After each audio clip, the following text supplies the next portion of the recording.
The international community is bitterly divided over what role the United Nations should play in Iraq. But what does the UN itself think? My guest today is an Under-Secretary of State for the organisation and a Special Advisor to Kofi Annan.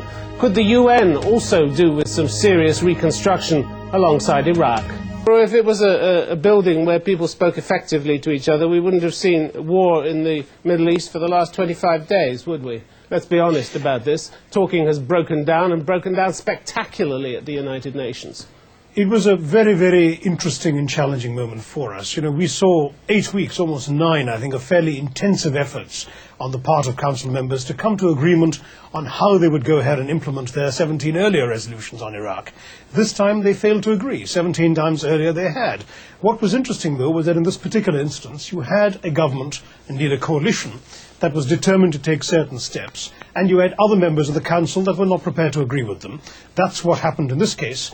I do want to remind you, though, that on a whole host of other issues, in precisely the same period, during the same 8 or 9 weeks of disagreement, you were seeing agreement on issues ranging from Congo to Cyprus, from Côte d'Ivoire to Afghanistan. Yes, well, that wasn't the issue of the moment, was it? The accusation that's being levelled at the UN is that you failed the anti-war camp because you couldn't stop the war, and you failed the pro-war camp because you didn't back up threats with action. In this particular instance, you're quite right to say that on this issue, neither side ended up being totally satisfied. But that's because the Security Council is a sort of mini-parliament. There are 15 countries. When they agree, which they do most of the time, you have a clear position, and one side or the other may like it.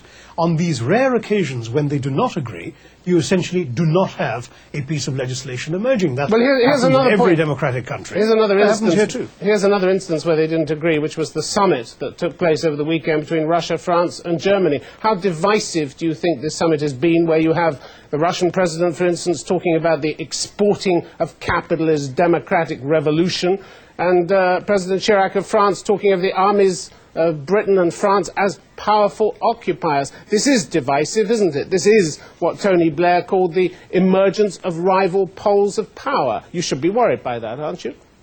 Well, you know, the fact is that the Security Council is an intersection point for 15 foreign policies, and it's only natural that each government brings to bear in its discussions at the UN a point of view that differs to a greater or lesser degree depending on the issue before it.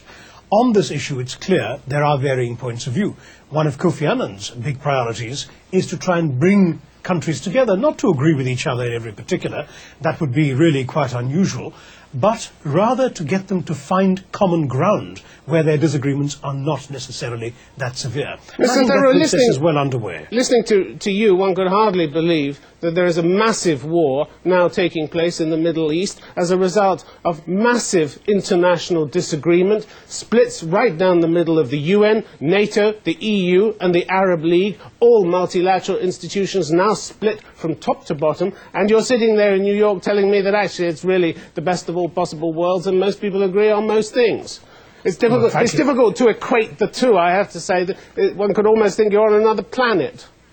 No, I don't think I said it was the best of all possible worlds. I've just said precisely your question has made it clear what one side of the picture is, and I do want you and your listeners and your viewers to see this in a broader context.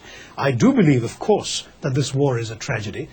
For all of us here at the United Nations, the fact that it has brought in its wake death and destruction and despair and a certain amount of displacement, as well as the scenes of devastation we continue to see these days, including, I might say, something that's affected the UN's own offices in Baghdad, which have been looted and ransacked, is not exactly a suggestion that we are feeling we're in the midst of the best of all possible worlds. What I am saying is that we do believe that even in a world that falls somewhat short of the best, that it is possible to find common ground. That's what we're all about, and that's what we're going to try and seek to do.